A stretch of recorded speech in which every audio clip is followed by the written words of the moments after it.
తెలంగాణ రాష్ట్రంలో ఉన్నటువంటి యావత్ తెలంగాణ ప్రజానీకానికి అదేవిధంగా ఆసరా పింఛన్ల కోసం వేచి చూస్తున్న వృద్ధులకు, వికలాంగులకు, వితంతువులకు తెలంగాణ రాష్ట్ర కాంగ్రెస్ ప్రభుత్వం అదిరిపోయే శుభవార్తనైతే తీసుకొని రావడం జరిగింది. ఈరోజు మనం ఈ వీడియోలో దానికి సంబంధించిన పూర్తి సమాచారం గురించి తెలుసుకుందాం. రాష్ట్ర వ్యాప్తంగా రేపటి నుంచి ఆసరా పింఛన్ల తనిఖీ 4016, 6016 రేపటి నుండి వీరికి మాత్రమే పంపిణీ, వీరికి తొలగింపు సీఎం. ఈరోజు ఈ వీడియోలో దీనికి సంబంధించిన పూర్తి సమగ్రమైన సమాచారం తెలుసుకుందాం. వీడియోని పూర్తిగా చూడడం వల్లనే ప్రతి ఒక్కరికి పూర్తిగా సమగ్రమైన సమాచారం అయితే అందడం జరుగుతుంది. ఎవరైనా మొట్టమొదటిసారిగా మన ఛానల్ని చూస్తున్నట్లయితే చూసిన వెంటనే లైక్ చేయండి, అదేవిధంగా షేర్ చేయండి, అదేవిధంగా కామెంట్ చేయండి, అదేవిధంగా సబ్స్క్రైబ్ చేసుకోండి. మీరు లైక్ చేయడం వల్ల ఈ వీడియో తెలంగాణ రాష్ట్రంలో ఉన్నటువంటి వృద్ధులకు, వికలాంగులకు, వితంతువులకు వీడియో చేరడం అనేది జరుగుతుంది. అదేవిధంగా మీరు బంధుమిత్రులకు షేర్ చేయడం వల్ల ఆసరా పింఛన్ల కోసం వేచి చూస్తున్న వారందరూ కూడా సరైన సమాచారాన్ని ఈ వీడియోలో తెలుసుకొని ఎటువంటి లోపభూయిష్టమైన సమాచారం అందడం జరుగుతుంది.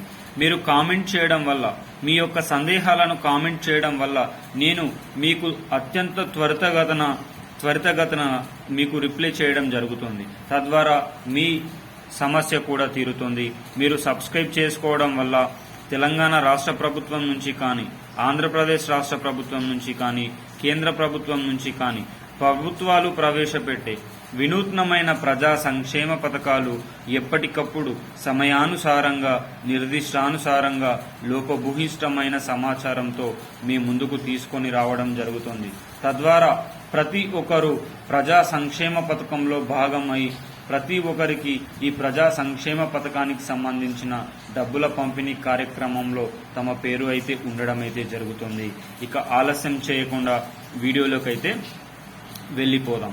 చాలా మంది మిత్రులు కామెంట్ రూపంలో అడుగుతున్నారు, అన్న రైతు బంధు అదేవిధంగా మనకు రైతు రుణమాఫీ గురించి చెప్పమని.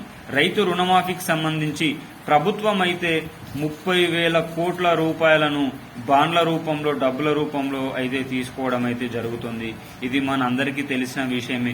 మరి ఈ బాండ్లను అమ్మితే 30,000 కోట్ల రూపాయలు డబ్బులు వస్తాయి. దీని ద్వారా అందరికీ రుణమాఫీ అవుతుందా అంటే ఒకసారి రుణమాఫీ గురించి అయితే చూద్దాం.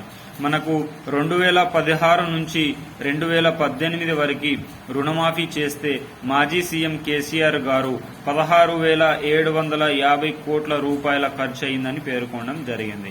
మరి మనకు ఎన్నికల హామీలో భాగంగా తెలంగాణ రాష్ట్ర సీఎం రేవంత్ రెడ్డి గారు ఎవరైతే బ్యాంకుల్లో 2 లక్షల లోపు రుణమాఫీ అయితే లేదో ఈ రోజే వెళ్లి తెచ్చుకోండి. నేను డిసెంబర్ 9 ఎల్బీ స్టేడియంలో రాష్ట్ర ముఖ్యమంత్రిగా ప్రమాణ స్వీకారం చేసిన వెంటనే రైతు రుణమాఫీకి సంబంధించిన డబ్బులపైన సంతకం చేస్తాను అని పేర్కొన్న సంగతి తెలిసిందే. కొన్ని అనివార్య కారణాల వల్ల రైతు రుణమాఫీ అనేది ఇంకా పూర్తి కాలేదు. కానీ లోక్సభ ఎన్నికల దృష్ట్యా ఆగస్టు 15 లోపు రైతు రుణమాఫీ చేస్తాను అని పేర్కొన్న సంగతి తెలిసిందే. మరి దీనికోసం 30,000 కోట్ల రూపాయలను ప్రభుత్వం డబ్బుల రూపంలో సేకరిస్తుంది. ఆర్బీఐ దగ్గర వినతి పత్రాన్ని కూడా పెట్టడం జరిగింది. మరి దాదాపు 70 నుంచి 75% మంది 1 లక్ష రూపాయల లోపు రుణాలను మాత్రమే తీసుకున్న వారు ఉన్నారట. అయితే వీరిని జూలై 25 నుంచి ఆగస్టు 5 వరకు వీరందరికీ పంపిణీ చేసే అవకాశం అయితే ఉంది. మొదటి విడతలో 75,000 రూపాయల పంపిణీ కార్యక్రమం ఉండబోతున్నట్లు సమాచారం. మరి ఈ రెండవ విడత ఆగస్టు 5 నుంచి ఆగస్టు 10 వరకు ఇస్తామని పేర్కొనడం జరిగింది. ఈ రెండవ విడతలో మరొక 50,000 రూపాయల రుణమాఫీ చేస్తారట.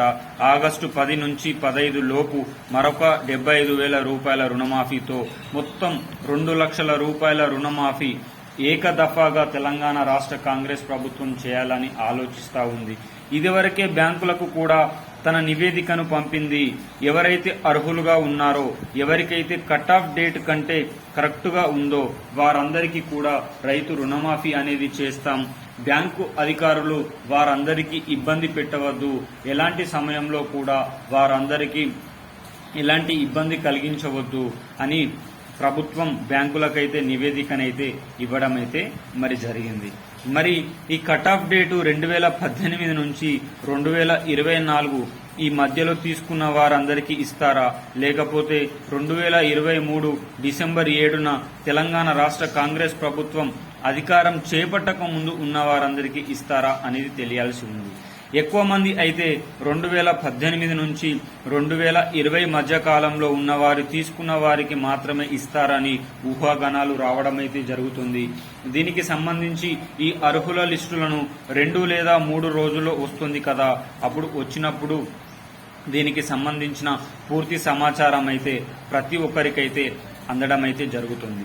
ఏది ఏమైనా తెలంగాణ రాష్ట్ర కాంగ్రెస్ ప్రభుత్వం ఈ రైతన్నలకు రైతు రుణమాఫీ అత్యంత త్వరితగతన చేస్తే 12,751 గ్రామ పంచాయతీలో జరిగే పంచాయతీ ఎన్నికల్లో కాంగ్రెస్ మాత్రమే రాష్ట్రంలో తన అధికారాన్ని చేజిక్కించుకునే అవకాశం అయితే లేకపోలేదు.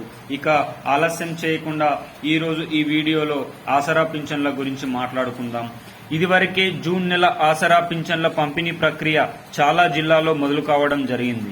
ఈ 2-3 రోజుల్లో కూడా చాలా జిల్లాల్లో, మిగతా అన్ని జిల్లాల్లో పాత పింఛన్ 2016, 4,016 రూపాయల చొప్పున మాత్రమే పంపిణీ కార్యక్రమం ఉండబోతుంది. మరి ఈ పింఛన్ పంపిణీ కార్యక్రమం పూర్తయిన తర్వాత ఆసరా పింఛన్ల లిస్టులనైతే తనిఖీ చేస్తున్నట్లు ప్రభుత్వం న్యూస్ అయితే విడుదల చేయడం జరిగింది. మరి ఈ పింఛన్లు ఎవరైతే ఫేక్ గా సదరం సర్టిఫికెట్స్ పెట్టారో, ఫేక్ గా ఆధార్ కార్డ్స్, ఫేక్ గా ఏజ్ ని మ్యానిపులేట్ చేసి ఎవరైతే ఆసరా పింఛన్లు పొందుతున్నారో వీరందరినీ ప్రభుత్వం రద్దు చేస్తూ, ఎవరైతే ప్రజాపాలన పథకంలో కొత్తగా 60 సంవత్సరాలు నిండిన వారు ప్రతి ఒక్కరికి కూడా ఆసరా పింఛన్లు కలుపుతూ ఈ జూన్ మాసం చివరి రోజుల్లోనే ఆసరా పింఛన్లకు సంబంధించిన లిస్టులను ప్రభుత్వం విడుదల చేయబోతుంది. నెక్స్ట్ జూలై మాసం నుంచి, జూలై మొదటి వారం నుంచే 4,016, 6,016 రూపాయల పంపిణీ కార్యక్రమం ఉండబోతుంది. ఎవరైతే తెలంగాణ రాష్ట్రంలో అర్హులుగా భావించబడుతున్నారో వారందరికీ 4,016, 6,016 రూపాయల పంపిణీ కార్యక్రమం ఉండబోతుందని ప్రభుత్వం అయితే పేర్కొనడం జరిగింది. ఈ జూన్ నెల ఆసరా పింఛన్లు మీ జిల్లాలో పడ్డాయా, పడలేదా, పడితే 2,016, 4,016 తీసుకున్నారా, ఎక్కువ తీసుకున్నారా అని కామెంట్ రూపంలో తెలియచేయండి. మీరు ఈ విధంగా తెలియచేయడం వల్ల ప్రతి ఒక్క ఆసరా పింఛన్ వాహులకు సరైన సమాచారం అయితే అందుతుంది. వీడియో నచ్చితే లైక్ చేయండి, షేర్ చేయండి. జై జవాన్, జై కిసాన్, జై హింద్.